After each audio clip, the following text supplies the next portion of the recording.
Bonjour à tout le monde, shalom, shalom à tous les bien-aimés, frères et sœurs, en Jésus notre Sauveur. Paix et grâce dans vos différentes maisons respectives et que l'amour de Dieu le Père, la grâce de notre Seigneur Yeshua et la communion de son Esprit demeurent avec nous jusqu'à son retour visible. Amen. Donc, à la base, j'aurais voulu faire un direct, mais malheureusement, j'ai rencontré quelques soucis techniques. Donc, je ne peux que me permettre de faire un partage classique. Ce n'est pas bien grave, que le Seigneur soit béni en tout cas. Le plus important reste le contenu du partage et que le Seigneur soit béni. Alors, frères et sœurs, j'avais à cœur de nous exhorter un peu. J'ai reçu ce fort désir dans mon cœur et je voulais partager cela avec vous. Et cette exhortation aura deux pans. Le premier pan, c'est beaucoup plus une interpellation. Et le deuxième pan, c'est pour nous encourager. Vous êtes sans ignorer que nous sommes dans une atmosphère d'apostasie. La réalité, c'est qu'on perçoit clairement le parfum de l'apostasie. Et il y a les signes. Quand nous voyons la rétrogradation des saints, quand nous voyons combien de fois beaucoup essaient de se battre dans leur chair, de lutter, d'accord? Quand on voit les réalités politiques, quand on voit tout ce qui est en train de se passer, on se rend compte que nous sommes pleinement dans la nuit du péché.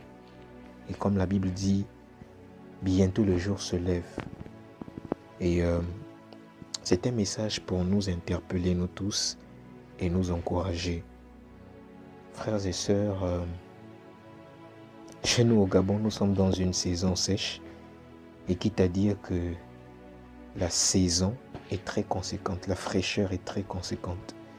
Et lorsque je me suis réveillé, le Saint-Esprit est en train de me parler en fait de cette réalité physique-là pour me faire réaliser davantage cette réalité spirituelle qui consiste à ce que beaucoup de frères et sœurs vivent un vent de sécheresse et de froideur spirituelle. Je veux vraiment nous encourager, frères, à lutter. Je veux nous encourager à combattre notre chair. Vous voyez un peu? Si je dois avouer que ce n'est pas facile, surtout quand on a traversé pas mal de situations dans notre vie. Et parfois pour avoir le même niveau, le même standard qu'on avait au départ n'est pas toujours quelque chose d'aisé. Mais quelque part, c'est une grâce. Il y a une gloire à retenir à l'intérieur. Pourquoi? Parce que ce qui fait d'un soldat un guerrier, c'est par les meurtrissures, c'est par les cicatrices qu'il a eu encaissées pendant la guerre. On reconnaît qu'un soldat devient guerrier, pas seulement par les cicatrices, mais par sa résistance à lutter. Et la Bible nous fait comprendre que nous avons une couronne incorruptible qui nous est destinée à la fin de notre course, de notre marche, parce que nous aurons à lutter. Pourquoi? Parce que le royaume des cieux, frères et sœurs, appartient aux violents. Le Léviathan s'est levé dans la mer et agite les eaux. Et il y en a beaucoup qui sont secoués de part et d'autre. J'ai même eu à voir il y a quelque temps dans une vision des hommes et des femmes qui s'éteignaient dans un bateau au large de la mer. Il y avait des tempêtes et puis les vagues frappaient sur le bateau. Il y en a de ceux qui tombaient, qui essayaient désespérément de monter. Il y a d'autres qui s'accrochaient à un poteau. Et je pouvais voir au-dessus de leur tête comme des étoiles pour certains qui s'assombrissaient. Et là, le Seigneur me parlait en fait du Léviathan dans la mer qui secouait, d'accord, qui agitait les eaux. Vous voyez un peu? Et il y en a tellement de frères et sœurs qui expérimentent ces réalités au quotidien. Mais prenons courage. Pourquoi? Parce que notre foi et notre force vient de notre Seigneur. La foi est le moteur de notre résistance. Voici pourquoi Paul va dire « Christ est notre espérance ». Je nous invite, frères et sœurs, à résister. Je nous invite à lutter. Ce n'est pas facile. Ça, je dois l'avouer. Mais lorsque tu as en vue l'objectif, lorsque tu sais que tous les combats que tu vis actuellement, c'est pour une gloire plus tard, c'est comme un moyen, un catalyseur, d'accord, pour t'amener davantage à avoir les pieds solides sur le roc qui est le Seigneur Jésus-Christ. nous nous appuyons aussi sur les promesses du Seigneur. Notre foi est aussi basée sur les promesses du Seigneur. Et le Seigneur nous a promis des récompenses glorieuses parce que nous aurons à lutter. Le Seigneur n'a jamais dit qu'être chrétien sera quelque chose de facile. Non, bien au contraire. Dans le livre de Jean, là-bas, le Seigneur dit que votre cœur ne se trouble pas. Et par la suite, il va dire, je vous donne ma paix. Pourquoi? Parce qu'en réalité, tout est mis en place sur la terre pour nous amener à baisser les armes. Mais le Seigneur nous a prévenus à l'avance. Il dit que votre cœur ne se trouble pas. Je m'en vais vous préparer une place de gloire, une place d'honneur. Mais pour vous amener davantage à résister, je vous communique ma paix, une paix qui vient du Christ, une paix qui vient du Seigneur. Et cette paix est aussi intrinsèquement liée à l'espérance du Seigneur.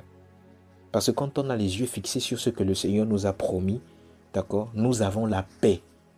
Et les souffrances que nous sommes amenés à vivre au quotidien, les difficultés que nous menons au quotidien, d'accord, ce sont simplement que des vitamines spirituelles. Prenons courage, frères et sœurs. Le Seigneur ne te voit pas dans l'esprit seulement comme un soldat, mais comme un guerrier. Ou de moins comme quelqu'un qui est enrôlé pour aller en guerre. Vous voyez un peu? Quelqu'un peut porter une tenue de militaire. Mais ce qui authentifie qu'en réalité, il est guerrier, c'est parce qu'il a subi des coups. Il est ressorti d'une vague, d'une épreuve. Et il a eu des galons. Il y a eu des marques, d'accord, qui attestent qu'il est passé par un vent, d'accord, d'épreuve. Vous voyez un peu? Nous sommes des guerriers dans le Seigneur. Et un guerrier se doit de combattre. Un guerrier se doit de lutter. Un guerrier se doit d'avoir les pieds stabilisés sur la personne de Jésus. C'est ça la réalité. Satan va nous déstabiliser avec les choses de la terre. Satan va nous déstabiliser avec les dépressions. Satan va nous déstabiliser avec nos erreurs du passé. Mais si nous nous focalisons sur ce que Dieu nous a promis, frères et sœurs, je vous assure que c'est quelque chose de redoutable. Alors ne désespère pas. Prends courage, fortifie-toi et prends courage. Le Seigneur voit tes lamentations et il veut davantage que tu te retires dans l'intimité parce qu'il veut parler à ton cœur, parce qu'il veut te donner des rouages, il veut te donner des rouleaux, il veut te donner des oracles qui sont affectés à ta destinée et à ton parcours d'excellence, ton processus de graduation, d'accord, pour qu'un jour tu sois élevé dans la gloire lorsque le Seigneur viendra chercher l'Ecclésia. Soyons fortifiés, frères et sœurs. Soyons fortifiés. Quand on regarde ce qui se passe autour de nous, on n'a pas d'autre choix que de nous accrocher au Seigneur. Je vous le dis. Quand on voit combien de fois il y a des meurtres à gauche, à droite, des jeunes femmes qui sont violées, pardonnez-moi pour l'expression, mais c'est une réalité, des enfants qu'on abuse sexuellement, des crimes rituels, des accidents à gauche, à droite, et des personnes qui se jettent des ponts à cause des dépressions, à cause des situations sociales exécrables, on se rend compte que nous sommes dans les temps de la fin. Apocalypse va parler des sceaux qui ont été brisés. Et les sceaux, d'accord, tels que la famine, tels que la guerre, nous voyons ça au quotidien. Voici des signes qui montrent que nous sommes pleinement dans les temps de la fin. Et ça, là, ce sont des signes interpellatifs pour nous amener, qui doivent susciter en nous une forme de crainte, à se dire, ah, non, on doit vraiment s'attacher dans le rocher des âges, qui est le Seigneur. On doit se focaliser sur le Seigneur. Vous voyez un peu? Ça, c'était la première partie de mon exhortation. Et la deuxième partie ne se détache pas forcément de la première, puisque c'est en rapport toujours avec des personnes qui sont fatiguées, découragées, mais qui n'arrivent plus forcément à réavoir le standard de consécration qu'ils avaient au départ. Parce que dans la première partie, j'ai parlé vraiment d'avoir de l'espérance, d'avoir confiance au Seigneur. Mais il y a plusieurs personnes qui désirent davantage craindre le Seigneur, qui désirent, qui espèrent que ça ira mieux dans leur vie, mais non plus forcément des moyens pour pouvoir se relever avec le Seigneur. Et qu'est-ce qu'il faut faire face à ce genre de situation? Je vais vous conter rapidement une vision que j'ai reçue. Le Seigneur m'a parlé. Un jour, je partais au boulot et j'interrogeais le Seigneur. Je demandais au Seigneur, Seigneur, avec tout ce qui se passe actuellement, quand j'entends des chaos, des scandales des frères et sœurs qui, au départ, ne voulaient pas poser des actes comme tels, mais ça s'est passé et après, ils veulent se relever dans la foi, mais n'y arrivent pas. Comment faire? C'était vraiment un soupir dans mon cœur. C'était un sujet en même temps de prière. C'était aussi une lassitude parce que j'en avais marre de voir beaucoup de frères rébelloter, vouloir se relever mais n'y arrivaient pas toujours. Et là, le Seigneur m'a dit ceci. Il m'a pris un exemple. Il m'a dit, tu vois la batterie d'un téléphone. À un moment donné, lorsque le téléphone sera trop utilisé, il va y arriver par moment que le téléphone tombe, d'accord, l'écran se casse, on change l'écran et tout ça. Et au fur et à mesure que l'écran tombe et tout ça, la batterie va finir par parfois perdre son autonomie. Parce que le téléphone n'est pas durable. D'accord. Au fur et à mesure qu'on avance, vu les circonstances qui peuvent arriver, on jette le téléphone à gauche, il tombe à droite. Voilà, le téléphone prend des coups. La batterie qui à la base était autonome va finir par perdre son autonomie. Et là, le Seigneur me disait, à un moment donné, lorsque le téléphone perd l'autonomie, la batterie perd l'autonomie du téléphone, qu'est-ce qu'il faut faire? Il faut changer la batterie. Il arrive des situations dans la vie où on a tellement reçu des coups. Et notre force qui nous donnait la capacité de résister, parce que la force ici peut être l'image de cette batterie-là, d'accord? Et notre attitude, notre vie peut être le téléphone, d'accord? Mais il va arriver un moment donné, parce que le téléphone a pris tellement de coups, je parle de manière métaphorique, je pense que vous comprenez la pensée, il faudra par la suite changer la batterie, parce que la batterie aura perdu son autonomie. Tu vas mettre le téléphone en charge, le téléphone va toujours démarrer, les portions vont toujours monter. Mais le téléphone n'aura plus d'autonomie. Pourquoi? Parce que la batterie aura été tellement utilisée et a fini par être très usée. Vous voyez un peu? C'est comme des types de chrétiens qui ont tellement reçu de coups. Ils partent dans la prière, ils prient à un moment donné, ils ont l'impression qu'il y a une force qui les saisit, mais cette force est comme un feu de paille. À un moment donné, ça marche, et après, fiou! C'est comme si on a percé un trou dans un vase et toute la substance, toute la source qui était dans ce vase a fini par sortir par ce trou. Pourquoi? Parce que la réalité, c'est qu'il y a beaucoup de personnes qui pensent que quand on est blessé, quand on est fatigué, quand on a été amoché dans l'esprit, ce qu'il faut faire, c'est aller auprès du Seigneur, jeûner, prier. Oui, ce n'est pas mauvais, d'accord? Parce que ce sont des stratégies qu'on utilise parfois au quotidien.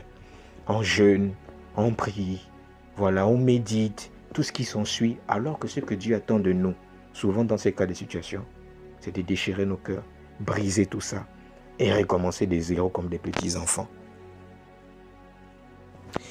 Pendant une réunion de partage, je vais mieux expliquer la pensée.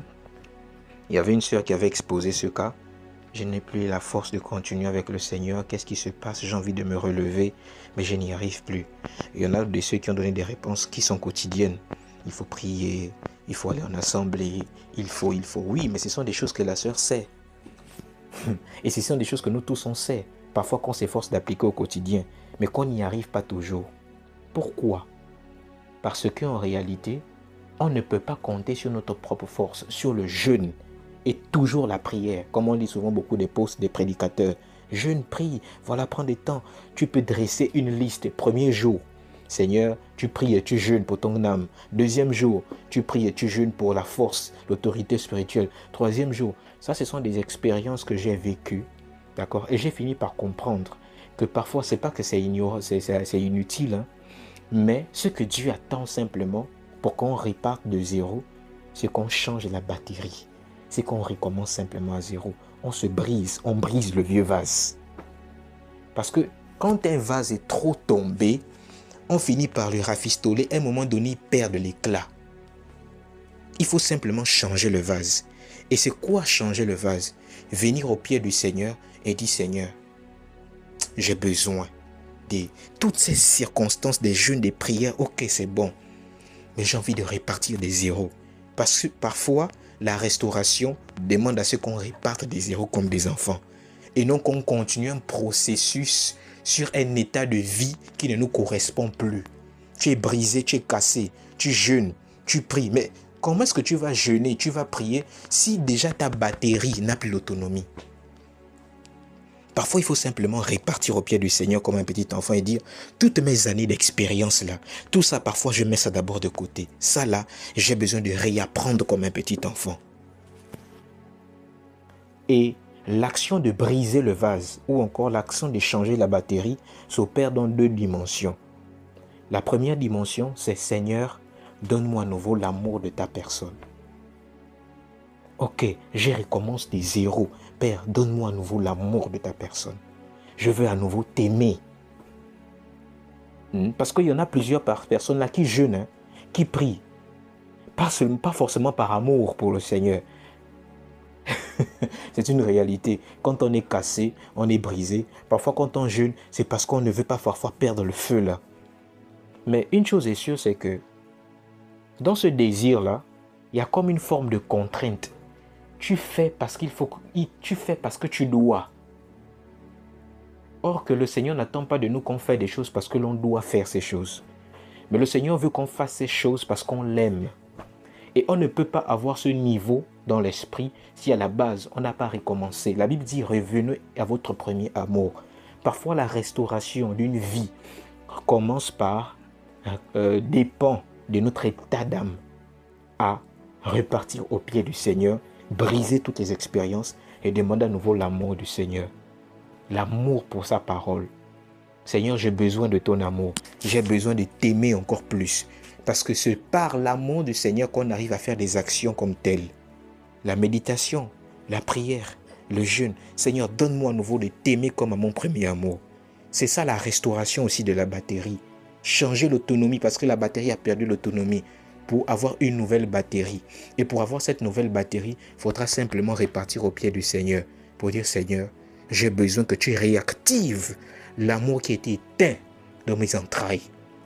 Réactive cet amour, s'il te plaît, Seigneur. J'ai besoin parce que mon âme a besoin d'être abreuvée par toi. Je ne peux rien. Je peux jeûner. Je peux parler en langue. Je peux prier. Je peux suivre des exhortations. Comment faire pour? Tu vas suivre Michael Orokpo. Alléluia. Les stratégies qu'eux, ils ont vécues, des expériences qu'ils ont vécues, c'est vrai, ils nous les communiquent pour être des plus-values dans notre croissance spirituelle. Mais ce qu'il faut prendre en compte, c'est que tous ces patriarches, ces aînés dans la foi, lorsqu'ils expérimentent, ils nous donnent des clés comme ça pour grandir, c'est qu'eux-mêmes, selon leur vie, ils les ont expérimentés, ça a marché. Quand ils nous transmettent cela, ce n'est pas d'abord forcément pour qu'en utilisant cela, ça réussisse. Toujours. Mais pourra nous servir. Parce que selon les saisons et les circonstances, il y a des situations, il y a des attitudes que nous devrions avoir. Mais une chose est sûre, c'est que pour appliquer ces choses-là, il faut à la base que le cœur soit pur.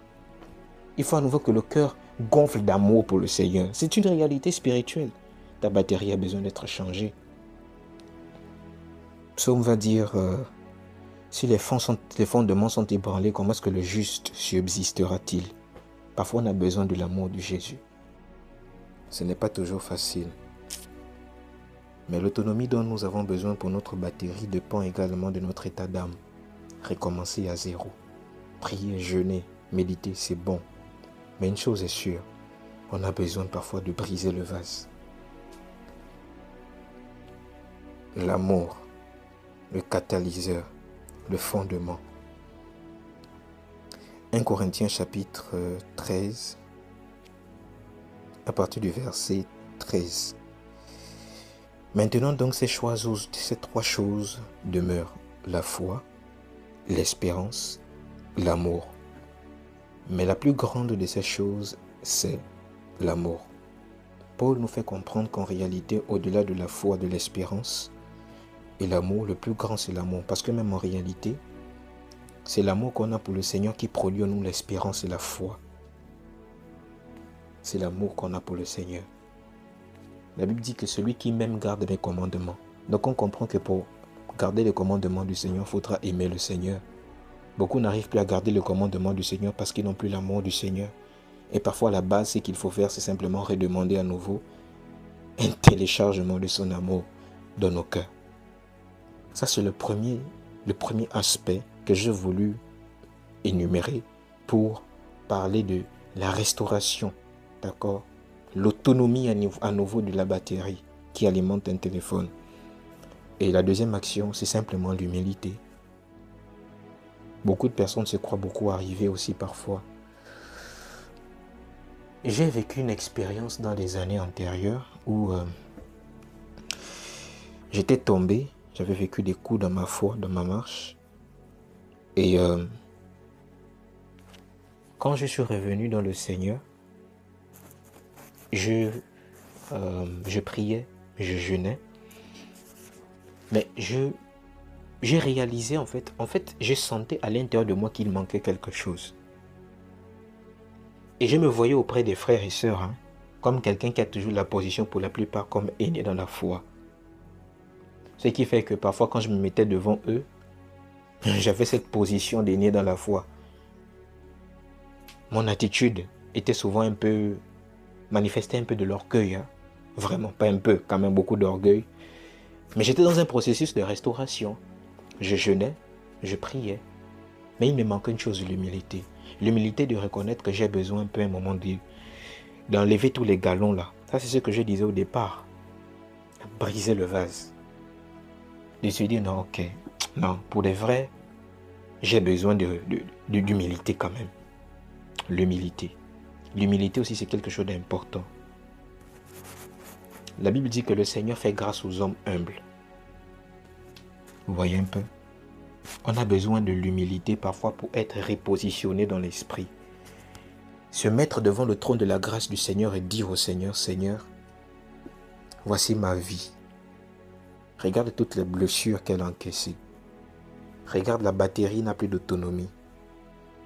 En réalité, je ne suis rien. Je suis faible. Et si j'arrive à un tout petit peu manifester un peu d'onction ici et là, c'est par ta grâce.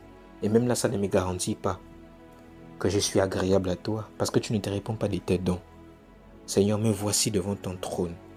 S'il te plaît, j'ai besoin de toi parce que la source que tu es pourra régénérer mes forces. J'ai besoin de toi. J'ai besoin de toi. Ma connaissance là, je mets d'abord de côté. Je jeûne bien, ok. Je mets ça d'abord un tout petit peu de côté. Là, je suis faible pour de vrai. Vous savez, il y a une chose qu'on ne peut pas tromper à part le Seigneur, c'est notre conscience. Parce que notre conscience fait office de pédagogue. Vous voyez un peu, c'est notre conscience. On ne peut pas tromper notre conscience. Tu peux être là, tu pries, alléluia, tu parles en langue. Mais à l'intérieur de toi, quand tu vas mal, tu sais que tu vas mal. Et le Seigneur te voit, il voit ton attitude. Et si tu n'as pas la présence d'esprit de te dire, Seigneur, ok, je me mets un peu devant ton trône de grâce. Viens un peu ôter des fardeaux, des jougs qui m'amènent à voyager lourd. Parce qu'en réalité, j'ai envie de voyager léger. Mais j'ai des choses à magasiner dans mon être. Tu as des manteaux que tu portes, mais dans ces manteaux, il y a des pelotes qui te pèsent, qui t'empêchent de monter.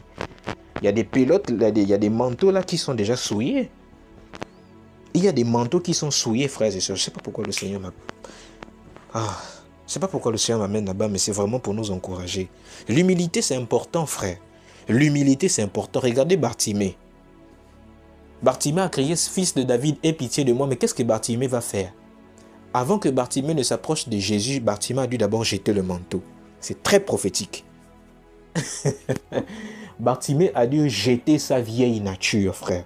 Bartimée a dû jeter sa vieille nature pour s'approcher à nouveau du Seigneur. Et quand il s'est approché du Seigneur, le Seigneur a ouvert les yeux de Bartimée. Et quelle est donc la première personne que Bartimée a vue? C'était le Seigneur. Parfois, on n'arrive plus à voir le Seigneur comme il se doit par la qualité de notre vie parce qu'on a refusé de jeter le manteau. Jeter le manteau est l'image de l'humilité, frère. On a besoin d'humilité. Parce que l'humilité est l'un des supports qui nous amène à percer les sphères d'humilité. C'est un processus, c'est une réalité divine. Celui qui s'est fait petit finit par grandir. Et celui qui se croit grand, en réalité, n'est rien. C'est pourquoi Jésus va dire aux apôtres, par exemple, que ce n'est pas celui qui a fait des choses ou qui a une position un peu particulière à côté de moi qui est grand. Parce que les disciples se disaient parmi eux qui étaient le plus grand. Le Seigneur ayant sondé leur cœur. C'est très important. La Bible dit qu'avant que Christ leur réponde, il a d'abord sondé leur cœur. Les motivations de leur cœur n'étaient pas pures. Parce qu'il voulait savoir qui avait plus de considération ou d'estime auprès du Seigneur. Et il y en a beaucoup comme ça qui veulent avoir plus d'estime auprès des hommes. Pourtant, ils sont mal. Et le Seigneur va dire par la suite, en réalité, je vous le dis, si vous n'avez pas le cœur d'enfant, ça ne sert à rien. L'humilité. L'humilité. l'humilité. Que le Seigneur nous fasse grâce de comprendre ces choses rudimentaires. On a besoin à nouveau que notre batterie soit autonome. On a besoin à nouveau que notre force soit renouvelée et que l'onction encore manifeste. Au parler en langue, rebashi, tabarada, ifanta. Ok. Mais à un moment donné, quand tu es seul, tu vas te rendre compte que, ah mais, j'ai beaucoup parlé même en langue là. Mais pour des vrais, il y a des choses qui manquent. Que Dieu nous aide. Nous sommes dans les temps de la fin et nous devons avoir l'attitude qu'il faut. Parce que l'objectif n'est pas d'épater les gens. L'objectif, c'est d'arracher le sourire sur les lèvres de Jésus et d'être connu de lui. Ma prière, c'est que Dieu fortifie toutes ces personnes qui se sentent mal. Ma prière, c'est que le Seigneur encourage tous les frères et toutes les sœurs qui sont épuisés dans l'esprit. Que le Seigneur vous fasse grâce. Que le Seigneur nous fasse grâce parce que nous ne sommes pas encore arrivés. La marche est longue et nous aurons encore des situations que nous allons traverser. Fortifions-nous et prenons simplement courage. Prions pour nous les uns les autres, prions pour les uns les autres. Ayons des temps de partage, d'édification et le Seigneur nous fera du bien. Shalom à tous.